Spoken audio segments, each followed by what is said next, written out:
My name is Victor Furman. Some call me The Voice.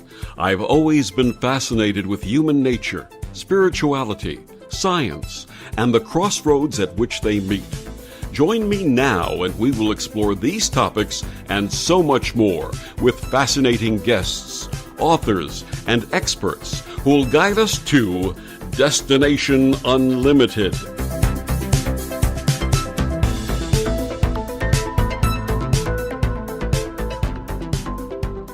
Picture this.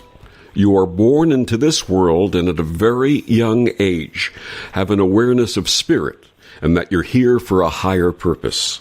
In your late teens, you write and self-publish your first book, leading to more than 1,000 national radio and television appearances. Then at age 39, you receive a calling to heal, and following faith alone, uproot your life and begin an extraordinary healing journey. My guest this week on Destination Unlimited, Clementina Marie Giovannetti, lived this life. Clementina is a national best-selling author, an acknowledged authority on dream interpretation and all spiritual matters, a spiritual maverick, a spiritual mentor, gifted healer, and TV host of Spiritual Wisdom TV. For nearly 40 years, Clementina has graced the airways nationwide with her extraordinary gift of sight and profound wisdom about all spiritual matters. Clementina is the author of Jesus and a Roman Centurion, a past life memoir, the best-selling guide to spiritual interpretations of your dreams, and Miracles and a Prophetic Message from an Angel. Her website is spiritualwisdomtv.com, and she joins us this evening to share her story. Please join me in welcoming to Destination Unlimited, Clementina Marie Giovannetti. Good evening, Clementina. Good evening, Victor. Thank you so much for joining us and sharing your amazing story. Well, let's get started. Here we go. Now, your story is a story of awareness, faith, and healing. Please tell us about what your spiritual realization was like as a child. I was totally aware that there was, I guess I could even say in a humorous kind of way, there was two of me. And it all started at night, when Mom and Dad would say, time to go to bed. And I would go to sleep and, grab on the teddy, and the next thing you know it, this ghost-like, this beautiful, like white light energy form would just arise and float out of my human body. And then I found myself up at the ceiling, top of the ceiling of my bedroom. When it first happened, it really took me by surprise. And I would look down at my body, sound asleep with Teddy, and then I'd look at me, and I was like, there's two of me? And then what do I do? Now I'm at the top of the ceiling. And I found that I was able to travel, that I basically was able to go through physical walls and doors, and then I ended up into what I refer to as the astral planes. And there I met family members who had passed on, like great-grandfathers and grandmothers that I never met on the earth plane, but that knew me, angels that I had met, and it was just another world. I mean, world within a world within a world. And I found that world most resonated with me. There was next to no judgment. They saw me for who I really was, and not as a child. It was more on a pure, a respectful relationship. Because when I came back down into my body and re-entered my body, first of all, I just assume everybody did this. I just assumed that everybody was aware that they were multidimensional and that we were consciousness, that we existed with or without a body, and that our earth life was very temporary. We were basically just going to school, when we re-entered our body, and now we were in this other dimension on Earth that I really found from a very young age rather challenging and uncomfortable.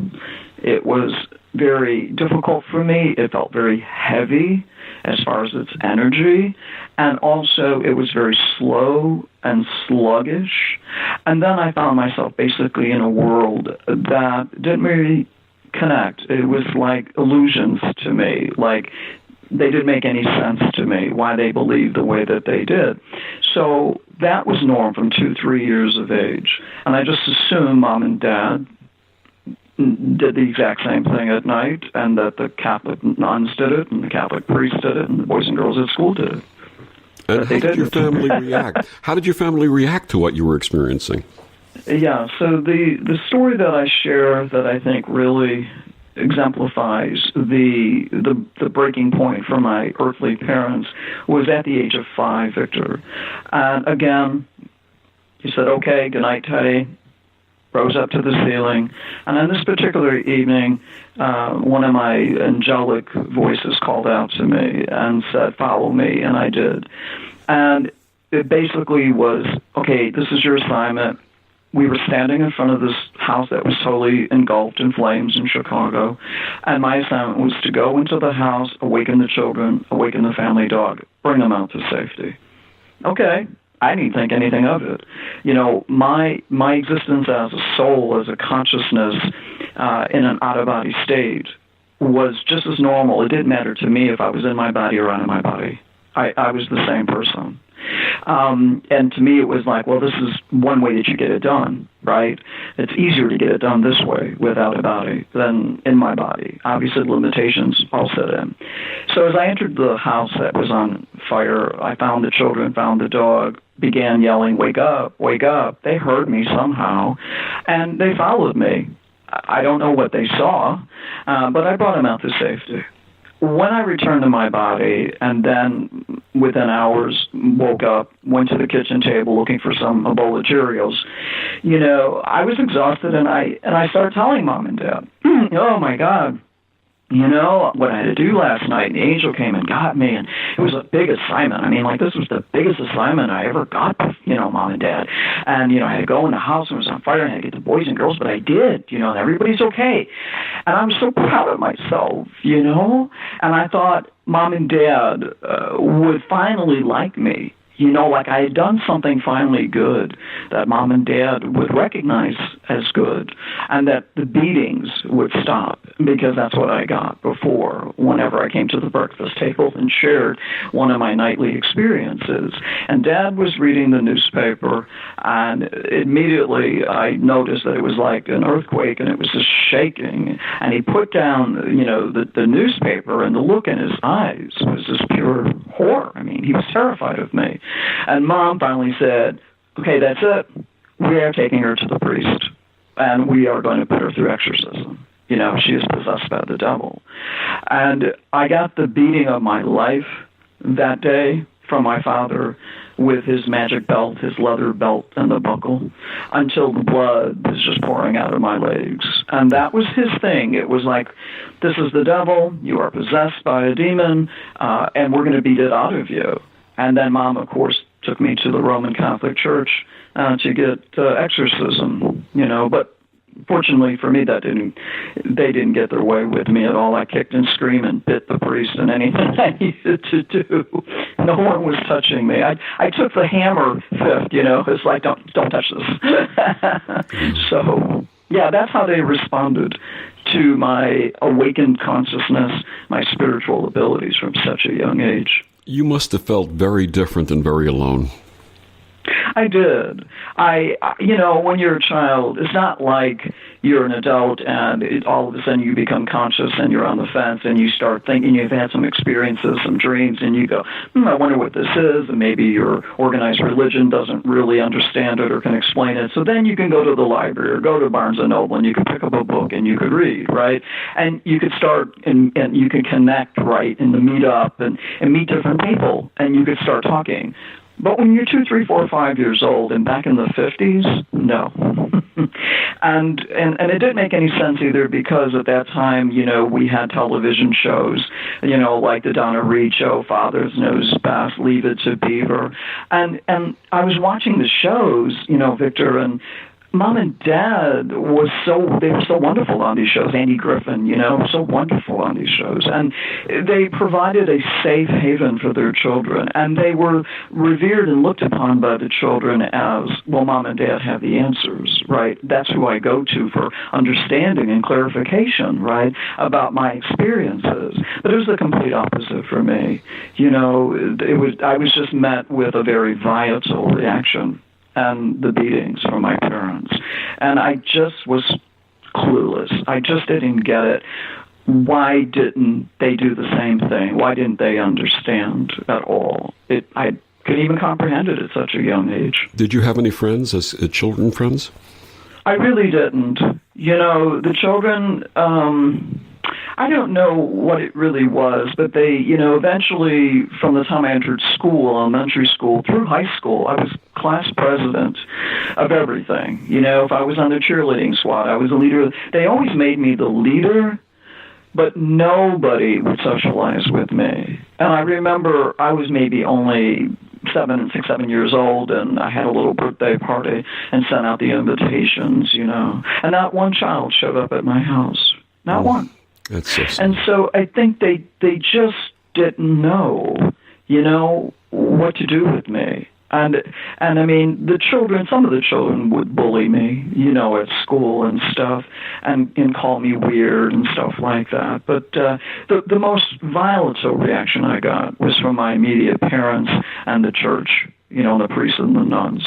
And that just didn't make any sense to me at all. What advice because these are the people that you go to for support. For trust, absolutely. What advice would you give to parents who have children who are manifesting gifts at a young age?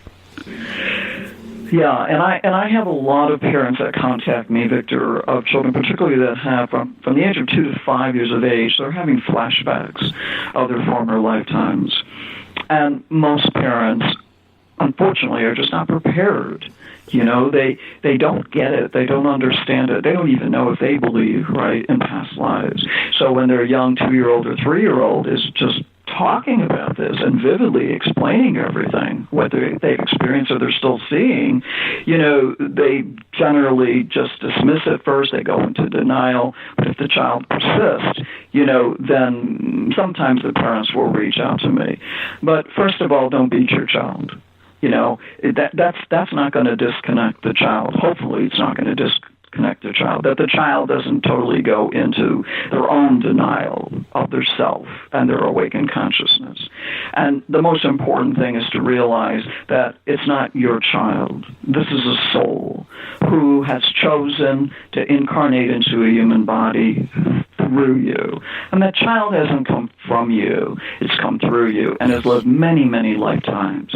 And in fact, when they're young, 2, 3, 4, 5 years old, Victor, they're fully awakened. They're still in the soul consciousness. And they may also still be having residual effects from their former personality in lifetime as well. And they're kind of like just dancing between the two time zones. They're still in the past, especially if it was a traumatic death, and then they're still now re-entering into this new body. And they haven't really been able to sever yet the time lapse. So parents need to look into the eyes of their children, and they need to see the soul. Forget that this is not your child. This is not your body that you created, and you're going to program it, and you're going to decide the outcome of this child's life. This is a soul. You don't know how many times that soul has incarnated and what that soul has experienced or evolved to. And if anything, this is where the parent needs to take a more submissive and respectful relationship to listen to the soul. Because, in fact, that soul is, like I said, soul awakened still in the soul of consciousness. And this child can reawaken, can help the parent to remember that they're a soul as well. And have you forgotten, why you're here and who and what you really are? Because most parents have just become so robotic and so programmed humanistically that they forget. Sage advice from my guest, Clementina Marie Giovannetti. We'll be back with more of Clementina after these words on the OMTimes radio network.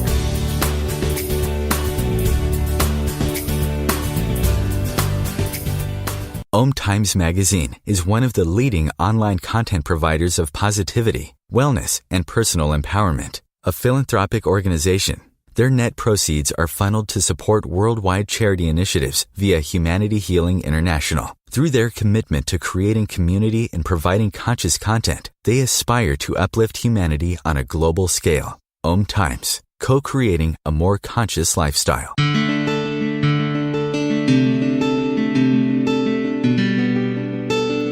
Back on Destination Unlimited, my guest this evening is Clementina Marie Giovannetti. She's the author of Jesus and a Roman Centurion, a past life memoir, and the best-selling guide to spiritual interpretation of your dreams. So, Clementina, in 1973, at age 18, you wrote and self-published your first book called Five Finger Balance. What was that book about, and what prompted you to write it? I started. I left home I left home for the first time at 10 years of age and lived on the streets on and off. And then finally, by the time I got to my junior year of high school, I was completely independent. So in order to survive, I had to get a human job, right? And I became a journalist. I worked for a community newspaper in Chicago, News Journal World. And that's when I discovered my gift of writing. And I really loved it. It was as natural as my spiritual abilities. And so while I was doing the journalistic work, similar to your story, it was like, why don't I write about my life? Even from a young perspective of 17 years of age, it was like, and maybe, just maybe, it'll like almost like a magnet. It'll draw other people to me that are similar to me, because up until that point I hadn't met anybody else like me.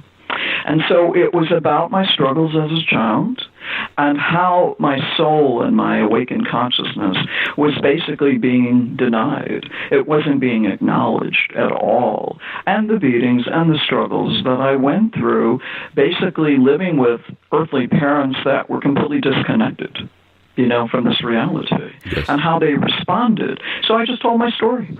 That was basically it. And I self-published because obviously no one was going to publish me.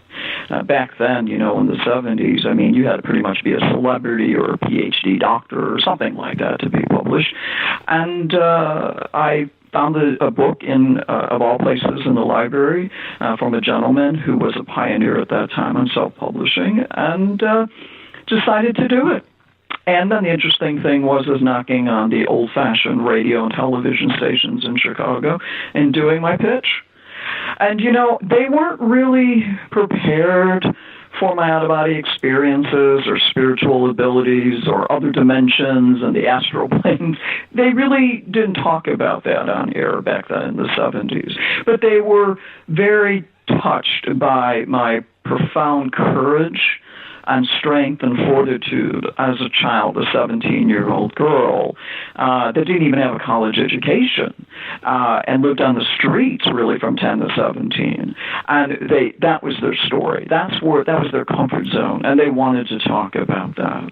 And so from that, my private practice began, and then I retired from journalism. And predominantly my clientele were women who had been battered and abused and sexually abused as I had been. And again, even they didn't want to go there. Occasionally they'll bring up a dream, but because I had lived through it and survived it and rose above it, and I was a survivor, and I wasn't a psychologist or a psychiatrist. I was a street kid. This was firsthand life experiences, and that was the strength and the courage and the insight, and I was helping them to find themselves as well. Let's go back to the fact that you were 18 at the time that you published this book and began getting your prominence and getting into the work that you were doing. At 18, most people would find it daunting, but obviously, from your experience, you're an old soul. How did you feel you're 18 years old in this incarnation, but how did you feel inside? I think it continued on, Victor, with even my clientele, that yes, as a woman, I was able to relate to the physical abuse, mental abuse, emotional abuse, sexual abuse, as I had experienced throughout this incarnation from a young child. But I still wasn't getting the total connection with them as souls. it was like they also, even though they came to me and I created a safe environment for them, and I did in fact help them to help themselves, they still also were not aware or were not ready. They would say, well, I had this experience last night, but the church says that's bad, that's evil, we shouldn't be doing that. And I realized that I was up against, a whole different, to me, a very unusual consciousness. It was like an altered reality. It was like, why are they telling them all these things and teaching them all these things when, in fact, they're not even the truth? And it was like they weren't able, they just didn't give themselves permission to function and be allowing themselves to be who they really were as a soul and freely, express themselves through their human forms, but rather they chose to live these very limited, restricted, conformed lifestyles according to the authority at the time and what other people were telling them, what they needed to become and who they needed to become. And to me, that's suicide. Yeah. And so even though I wasn't really connecting, I couldn't connect on a soul level to these individuals, but I was still helping them. But it allowed me. I created my own portal, my own catalyst, my own platform. I'm going to be me, like being gay. I'm coming out of the closet, Absolutely. But they couldn't. They just couldn't do it. So tell us a little bit more about how your life ensued between that publication, the national prominence, and your calling at age 39. What happened during that period of time? Well, the book, the best-selling guide to spiritual interpretations of your dreams, just became a bestseller in 1986. That was it. It hit the charts. And pretty much every national television show and radio show at the time, Larry King, The Late Show, Sally Jesse, Raphael, they all just brought me in. And I think it was because of my very conservative and conventional platform, how I spoke about these things, how I dressed, and that I was very empathetic and sensitive to their audience. And the bottom line was everybody dreams, but very few people understand. So that was kind of like my book, my platform. And depending on the host, I would be able to open up maybe a little bit, of my world. But again, it was at least I was able to begin to openly talk about out-of-body experiences, deja vus, and premonitions. And then that ran for almost 20 years. And then at the age of 38, going on 39, I was disconnected. I used to do like 50, 60 shows in a month. That was my full-time job, just appearing on shows and interpreting people's dreams and nightly visions. And then one day during a show, I literally got disconnected. It's like I couldn't see anymore. It's like they took my sight away, literally. And I remember I was born with my sight, so I didn't know what it was like not to have a sight, ability to see and to read people and see through the illusions. And I was basically told on a soul level that, we're going on a little journey. And I stopped everything I was doing, my private practice, all my radio shows, and I just packed up what I had. I was living in Miami at the time, and I had and converted my BMW for a little pickup truck, because I know wherever they were sending me in the middle of no place. And I ended up in this little town called Blue Ridge, Texas, of all places. And the story begins that I really didn't know what I was doing there. And I would take long walks in the open fields and just talk to God. And I still couldn't see, but like my interconnection to God was really growing, really, really deep. And his presence was becoming more profound. And one day I was bored and said, I'm going to take some horseback riding lessons. I'm in the middle of Texas, right? I've never even seen a horse in my life, ever, face to face. And I showed up at this barn, this horse training facility.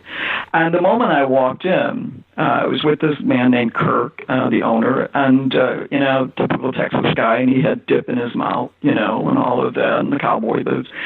The moment I walked into the barn, all the horses saw me. And they recognized me immediately. And I didn't realize I'd never communicated with animals before. And all of a sudden, it was like a Dr. Dolittle moment, and I was actually able to hear the animals. I was able to hear the horses, and I could understand what they were saying to me. And they all had their stories.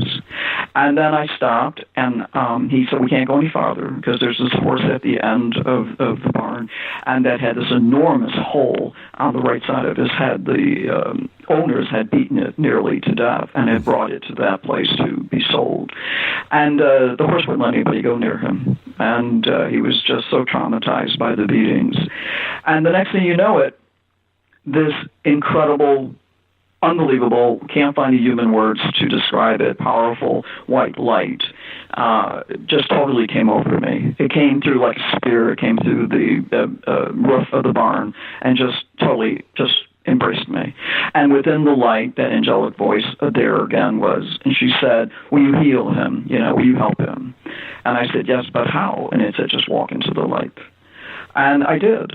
And I walked up to the stall, and I opened up the stall. Now, this horse was like 16 hands tall and enormous, and the horse never even attempted to try to hurt me in any way. It actually walked gently back into the stall to allow me in.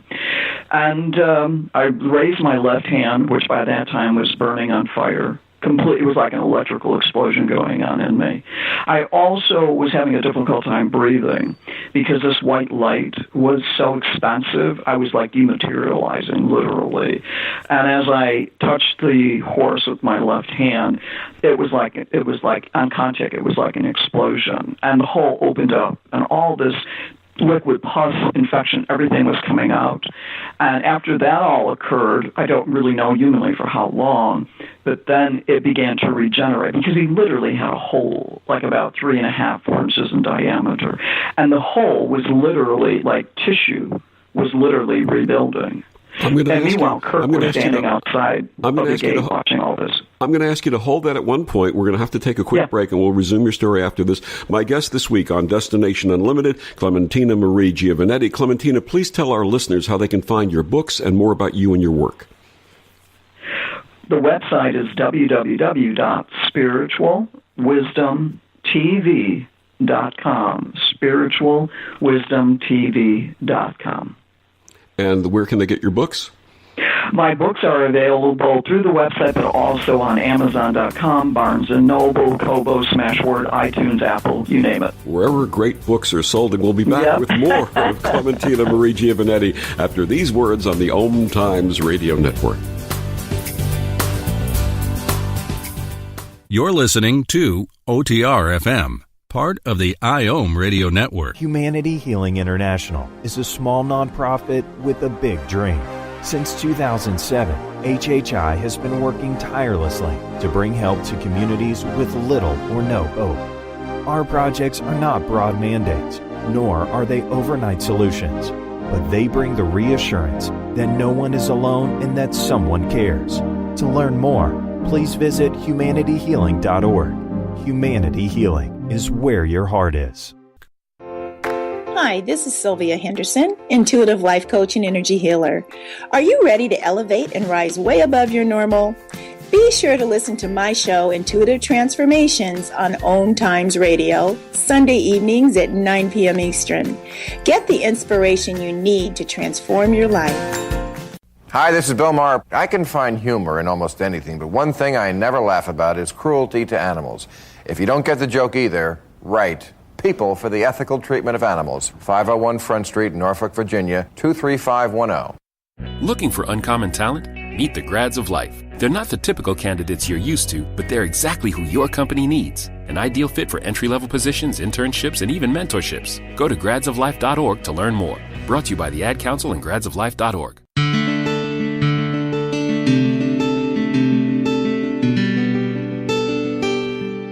Back on Destination Unlimited, my guest this evening, Clementina Marie Giovannetti. And Clementina, before the break, you were talking about this first healing experience with this horse in Texas. So go ahead. You start feeling the pus coming out. Yeah. So the moment I made contact with my left hand, it was just amazing. I was having a very difficult time breathing. I felt as if I was going to be literally dematerialized. The white light was just so profound, and it was just it was just so expansive, and I never experienced that in human form before, ever. The horse actually began to cry also. Tears actually were beginning. He was having an incredible emotional release as well. And then began asking me, why did his owners beat him, and why had they abandoned him? So the animal communication was continuing. I was actually able to hear the horse's voice. But it was my first experience incarnated in a human body that I realized that they have emotions as well, and very similar to human emotions. And I remember that was the only time I broke for just a second. I completely forgotten about Kirk, the owner of the facility, and turned to him and said, do horses cry? Because the tears were just coming down this horse.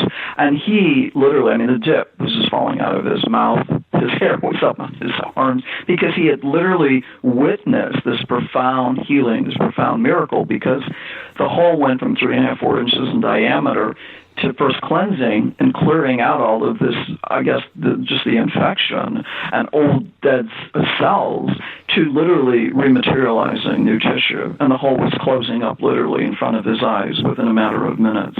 So, really, what can he say? But that moment changed my life. And as I looked down, I had a very difficult time driving home. I know that I went through several traffic lights because I no longer could distinguish between a red light and a green light. Like, I didn't remember. I couldn't remember. I don't know. It's red. What do you do? I didn't remember. It's like my humanistic programming had been erased. And when I got back, I was living actually in a trailer, little mobile at that time, in the middle of no place. It was the same thing. I looked down, and I was just white light. I couldn't even see my human form. I had completely been transformed. And then it was from that moment on, I had an angelic experience in the house in Blue Ridge that I actually ended up running after that. And the angel came and said, I catapulted into another dimension. And she said, because of your tremendous love and faith and Father, you're going to return and you are going to heal them. And people just started showing up. It was just very similar to that movie that came out many years ago, Field. Was it Field of Dreams? Yes. Where that guy just cleared out his corn, and next thing you know, he's building a baseball field, and everybody's like, what? They will come. If you build it, they will come. And it was the same thing in Blue Ridge. It was the same thing. People just started showing up, and I just proceeded to lay hands on people and animals. And it was my education. It was my prayers had been answered, and it also was the connection that I didn't even realize at that time of my previous lifetime 2,000 years ago as a Roman centurion, when I was given a military assignment to find the child named Jesus, because Herod the Great at that time was a madman, and he was very threatened by the rumors and the stories that were coming up about this child and that he was going to be the new king of the Jews. So Herod wanted him basically just destroyed or put in a dungeon, but take care of it. So he was good friends with Caesar of Augustus, who I worked for at the time as a centurion. And as a centurion, then Caesar gave me the assignment to go find this child. And when I found him, because there were no names, they didn't have last names back then, and there was no census, so we didn't have addresses. But I found the child, and the moment I found him, I knew he was the child, even though I didn't have any human previous experience. How would I know it was him, and how would I feel in his presence? And when I met him and I knelt down before him, I didn't want to cause him any harm, and I made the decision to betray everything that I had allowed myself to become in that lifetime, all the military vows that I had taken to serve Caesar and the Roman Empire, and I betrayed everything as I knelt in front of this small child. And he never said a word, but he opened himself up, and we looked into each other's eyes, into each other's souls, and he shared his consciousness with me. He shared his soul with me, and his frequency, his energetic frequency, which was amazing. The love was so profound, and how he saw, he was not programmed at all. He had no human programming in him at all. He was definitely not of this world. And he must have seated me then, because obviously that's why then when I had my regression in 202, that's when I realized, it was like, now I know why I am who I am and at the level of evolution that I am in this lifetime, and why it was just so familiar and natural for me. And at age 39, why this gift of healing that he apparently seeded in me in a former lifetime was finally awakened. So, and now I was able to give him the incredible blessing to experience what he had experienced as a healer, that unbelievable intimacy of God's love and presence coming through you as a vessel, as a vehicle. And it's just amazing, an amazing lifetime. And as a Roman centurion in that lifetime who received this awareness and this love from the Christ child, what happened to you? They beheaded me. Of course. Yes. When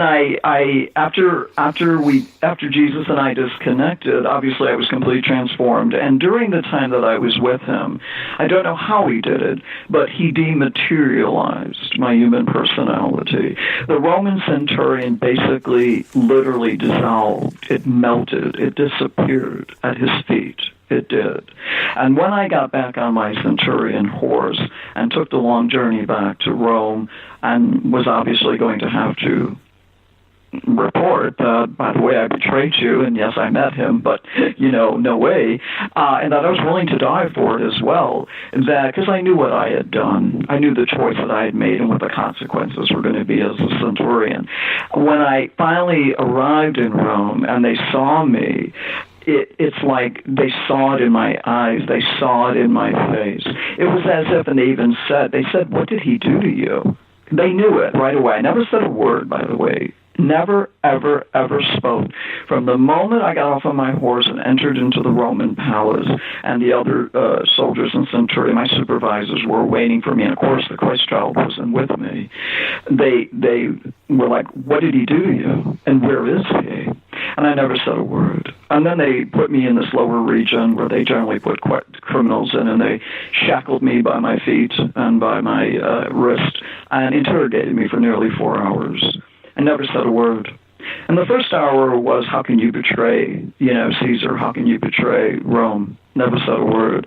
But then they were really starting to lose it. Before that, nobody really took Jesus serious except Herod the Great. He was the only one that really was bothered by maybe the possibilities of what this child was going to be able to do. But as far as Rome was concerned, they weren't concerned at all. But now they had one of their centurions who they saw in my face and my eyes that I had been transformed. Now they were concerned about this child. And after 4 hours of not saying a word, they basically said, how would you like to be executed? And I chose beheading. So I was beheaded within 24 hours after I knelt before this child. And you can read the entire story of Clementina's experience in that lifetime in Jesus and a Roman Centurion, a past life memoir. Let's get back to the question of healing for a minute. When you're in the process of healing, what does it feel like to you? To me, it is true, Victor. It's real. It is our full potential.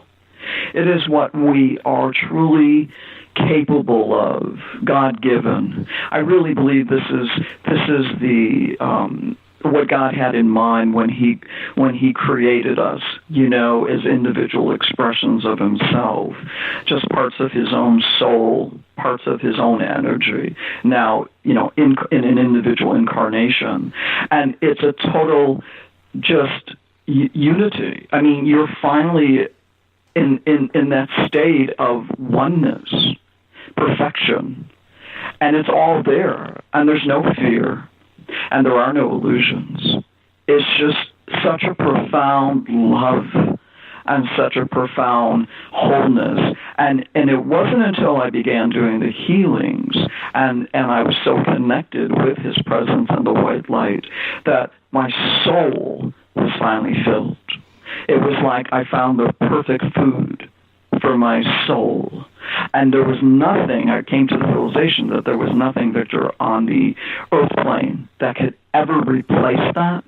There was no artificial man-made substitutions at all that could ever give me the same type of soul connection or energetic constitution, a frequency. So it totally reconnected me with my own soul. It gave me that, yes, and I wish to remain at this level and this awareness and this connection forever. And that I'm never going to fall asleep or deny myself of who I really am. And I'm never going to allow the human consciousness to take me and make me into a man-made, product. It was just, and I share my story in Miracles and a Prophetic Message from an Angel, as well as in the Jesus book, because I want people to know that I'm not special. This is not about me. I'm sharing my life experiences because I want other souls to know that they have within them the same exact potential. Absolutely. That they can, in fact, experience this in their own human incarnation. And the greatest part about my experience in this lifetime is that it is possible. And I think Jesus, as he became an adult, that's what he was trying to convey as well. That we have many choices in life of what consciousness we wish to become, allow ourselves to become and to express. And why not choose this?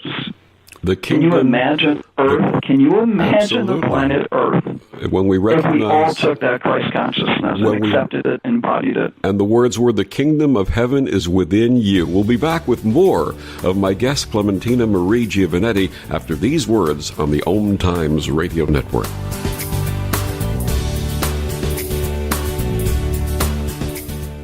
Ascending Hearts is no ordinary dating site, but a spiritual dating site with a purpose, to link you with your soulmate.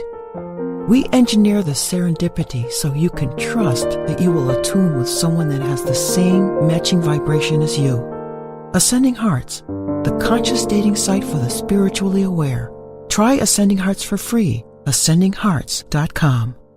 Change and growth are part of natural life, and also part of your spiritual life. Everyone needs support and guidance, especially during life passages. Upgrade yourself with the OMTimes Experts program. With OMTimes Experts, you have access to the best intuitive coaches, spiritual teachers, counselors, astrologists, and oracles. Our team was carefully selected so you can trust. Find out more at experts.omtimes.com. Circle of Hearts Radio is a sanctuary on the airwaves. Join me, Grandmother Elia, in the circle on Sunday 2 p.m. Eastern as I share information to both enlighten and nourish your soul. It only takes a minute to find out if you may have prediabetes, and you can do it at doihaveprediabetes.org. But you're probably not going to. Nope. I'm sure you've got a perfectly good excuse. Kids, work. I get it. You're busy. So what better time than now? Let's begin. Raise one finger if you're a man. Ladies, none yet. Oh, count in your head if you're driving. Now, 3 more fingers for everyone over 60, 2 over 50, 1 over 40, 1 more if you're not physically active, another finger if anyone in your family has type 2 diabetes, another if you've got high blood pressure. If you're overweight, raise another finger, 2 if you're very overweight, and 3 if you're really overweight. You've just taken the world's first audio prediabetes test. And if you're holding up 5 or more fingers, visit doihaveprediabetes.org or talk to your doctor. There's no excuse, because prediabetes can be reversed. Brought to you by the Ad Council and its pre-diabetes awareness partners. Okay, men, time to be an all-star caregiver.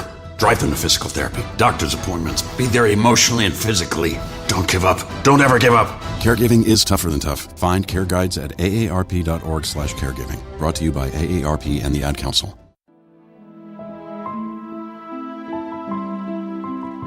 Join me, Maggie Chula, on Mondays at noon Eastern for Mastermind with Maggie. Let's work together in a mastermind. We can resolve life's problems and create goals for the future. Build action steps empowering you to create your life in partnership with your divine source of light, your soul. Manifesting your goals can be simple and easy, so come with your problems and leave with a plan. The Akashic Master Teachers and I are waiting to help you.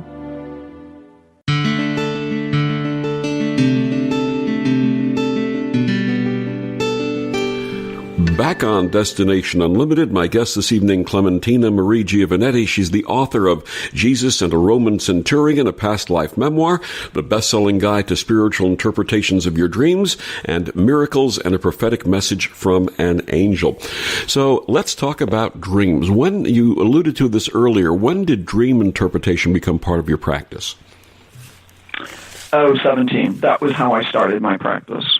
Right out the gate. The moment I went public and wrote my first book and contacted radio and TV shows, at 17 I realized, I didn't know for sure if the world was going to be like my mom and dad, but I was kind of like, well, on the safe side, everyone dreams that much. No one was able to disagree with me, right? Even the nuns were dreaming.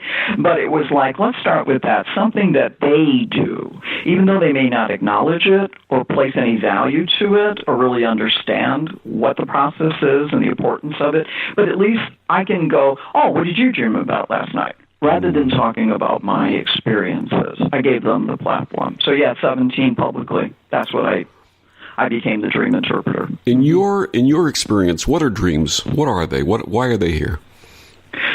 I really believe that dreams are the opportunity for a soul to step out of our human consciousness and to reclaim our true soul consciousness and potential. I really do. I think it's just the portal, the gateway, where a soul can leave their body at night, revisit with loved ones who have passed on, and communicate with them while they're out of their body. They can join them in the astral plane. They could also travel. They could time travel. They could see the future as well and bring it back. They can also get information and clarity about a circumstance or an individual, perhaps, that might be confusing to them in their physical state or their awakened state. So I think it allows the soul, the consciousness, to basically get the needed assistance and profound clarity or healing that they need. And sometimes it's just fun, just to go travel. It's great. What are some of the common themes that people relate about in their dreams? I think one of the most common ones, beside I can't remember my dreams, is the flying dreams. Those are so popular. And you find that people often will say, Victor, that they, it's like, Clementina, why have I stopped dreaming of flying? I used to be able to fly all the time, when I was younger. But then as I got older, then instead I was like, drowning in water and all this kind of stuff. So dreams are our mirror reflection, and they tell us basically how we're doing on the earth plane. How is our incarnation, our progress doing? And it will mirror back to us if we're afraid of something, limited, and so forth like that. And a lot of people also have communication with their loved ones who have passed on.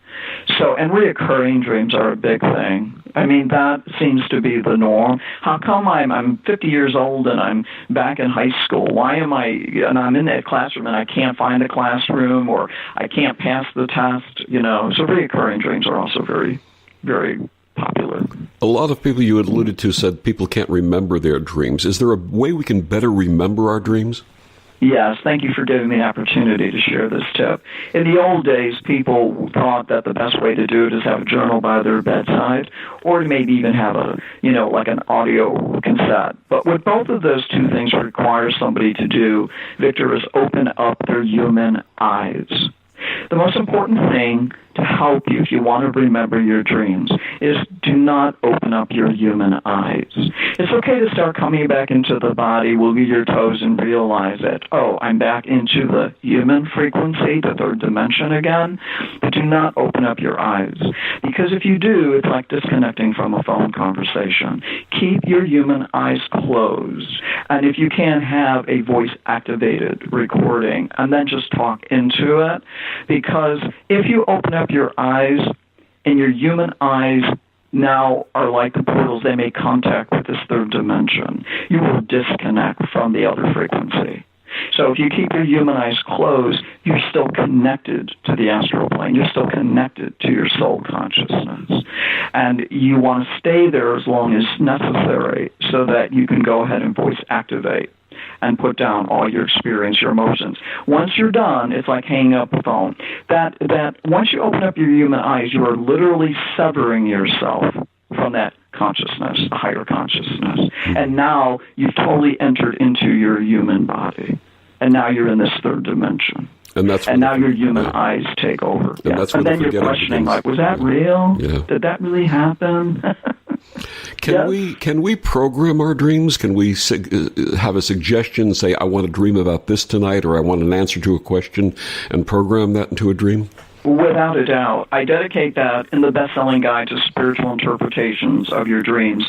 The first, 3 chapters really focus on what dreams are about, how to recall our dreams, the purpose of the dreams, and just that, to work with it, cooperate with it, create a partnership with that, basically your subconscious mind, but your superconscious and soul conscious, so that before you go to sleep, if you haven't really evolved and haven't developed your psychic or intuitive abilities, that you could read a situation, read someone or the circumstance, at night then, go for it, right? And start exploring your spiritual God-given abilities there. And have a journal and just write.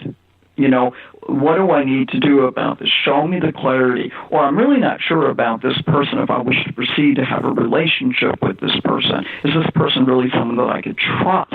Do they have really honorable intentions? Absolutely. Write it all down. And if not necessarily that night, don't get disappointed. Just keep it on your list of things that you want to work on when you do enter into that dimension. And it will. That's what it's there to do. It's there to help you, to assist you. Are lucid dreams different than other dreams, and how so? Yes. Lucid dreams is really not about the dream. It's really about the dreamer, Victor. It's that individual soul has evolved, has allowed themselves, given themselves permission to enter into an awakened conscious state in or out of a body. So at nighttime, when they do fall asleep and then they enter into these other realms and dimensions called dreams, they're still fully awake. It's not as if they even have fallen asleep. And they are conscious, and they're conscious within a consciousness of, I know where I'm at, I know that my body is sleeping, I know that I've now entered into this other dimension, and now I want to work on this. And the most important thing about lucid dreamers is that they also are aware that ultimately they need to choose the final outcome. That if, in fact, there are some souls in the third dimension that are trying to harm them, are threatening them, causing difficulties for them, and now they work on that in this astral plane, in the dream world, and these people are coming and attacking them, maybe even shaping into forms of animals or something like that. As a lucid dreamer, you need to get your power back. You need to come face to face with your fears, and you need to ultimately choose the outcome of that dream. Because based on what you choose of the outcome of that dream, that's what's going to reflect in the third dimension. I really view the third dimension as the dream world. I really do. And the dream world as where we're really fully awakened to our true selves. So if there's someone in the third dimension who's giving us difficulty in life, be it in a relationship, professionally, what have you, you can use the power of lucid dreaming to find a way of working with that person, dealing with that person, bringing them power. Yeah, you can kick their butt and get away with it too. Well, I'm taking, you can't grab your your 38 or your 20 gauge shotgun and start shooting people here in the third dimension. You won't get very far. Okay, but in the astral plane, through lucid dreaming, okay, if that person is stupid enough, sometimes they are in my life, to come at me, okay, and I'm like, now I gotcha. Yeah, absolutely. Now I could express my power, okay, because the no that I was conveying on the third dimension, you were ignoring. You weren't getting the message. You're a slow learner, very stubborn. But on the astral plane, there's many ways you can say no. There's many ways that you can put an end to it and their intimidation or bullying or dominating you or trying to have control of you. And you can get away with it. It's great. Absolutely. There's no cops up there. With all of your experiences and healing and the messages that you've received and the work that you've done, in our very complicated and sometimes frightening world, is there something that you'd like to share with our listeners? Wake up. Yeah, wake up. Don't be afraid to be all that you are and can be, and that everything that I've shared today, you have the exact duplicate opportunity that is lying dormant within your own soul, within your own heart.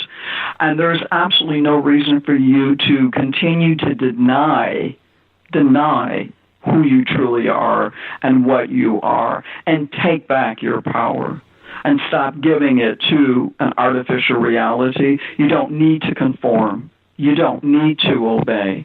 Because within you, you do have the ability to create and manifest an awesome, awesome world. And it's just waiting for you to do that. And you don't have to become imprisoned and enslaved. You don't have to remain in this matrix and just go along because, money? Really? Okay. So free yourself, liberate yourself, be all that you really can be. Her books are Jesus and a Roman Centurion, a past life memoir, the best-selling guide to spiritual interpretations of your dreams, and Miracles and a prophetic message from an angel. Clementina Marie Giovannetti, please tell our listeners where they can get your books and find out more about you and your work. Absolutely. They can start with my website, which is www.spiritualwisdomtv.com. spiritualwisdomtv.com. And, of course, all of my books that you mentioned are available on Amazon.com, Barnes & Noble, iTunes, Apple, and they're available in print-on-demand and electronic version as well. Clementina, thank you so much for joining us this evening and sharing your message and the wonderful work that you do. Thank you for the opportunity. And thank you for joining us on Destination Unlimited. I'm Victor the Voice Furman. Have a wonderful week.